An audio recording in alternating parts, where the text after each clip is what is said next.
درد دل کے واسطے پیدا کیا انسان کو، ورنہ طاعت کے لیے کم نہ تھی خروبیاں۔ درد دل کے واسطے پیدا کیا انسان کو، ورنہ طاعت کے لیے کم نہ تھی خروبیاں۔ درد دل کے واسطے پیدا کیا انسان کو، ورنہ طاعت کے لیے کم نہ تھی خروبیاں۔ اللہ پاک مولانا عبدالعزیز شجاع آبادی رحمۃ اللہ تعالی علیہ کو کروٹ کروٹ جنت الفردوس میں رحمت نازل فرمائے۔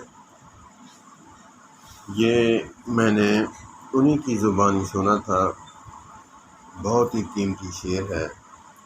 درد دل کے واسطے پیدا کیا انسان کو، ورنہ طاعت کے لیے کم نہ تھی خروبیاں۔ وہ فرماتے ہیں کہ درد دل کے واسطے پیدا کیا انسان کو، خیر خواہی، محبت، بھائی چارہ، اخوت کے لیے پیدا کیا انسان کو۔ انسان کے ساتھ محبت، ہمدردی سے پیش آئے اور جانوروں سے بھی پیش آئے۔ رشتے دار ہے وہ بھی، اس کے ساتھ بھی، غیر ہے، پڑوسی ہے، اس کے ساتھ بھی۔ ورنہ رب کے لیے تو عبادت کے لیے تو فرشتے بھی بہت ہیں، جو ایک لمحہ بھی آنکھ جھپکنے کے برابر بھی وہ غافل نہیں ہے اللہ کی عبادت سے۔ اللہ کی عبادت کی ہمیں ضرورت نہیں، ہماری عبادت کی اللہ کو ضرورت نہیں، ہمیں ضرورت ہے، ہمارے رب کو نہیں ہے۔ تو بہت ہی قیمتی جملہ ہے،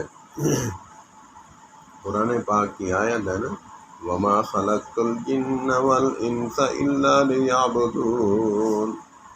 اسی تناظر میں انہوں نے یہ شعر پڑھا ہے کہ اللہ پاک فرماتے ہیں، میں نے نہیں پیدا کیا انسان اور جنوں کو مگر اپنی عبادت کے لیے۔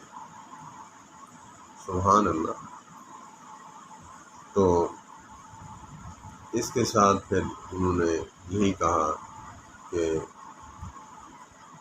انسان کی جو خوبی ہے، انسان کا آنے کا مقصد جو ہے وہ عبادت ہی ہے اصل، لیکن اس کے بعد جو ہے پھر جو ذمہ داری عائد ہوتی ہے تو اس پر یہی شعر پڑا کہ انسان جو ہے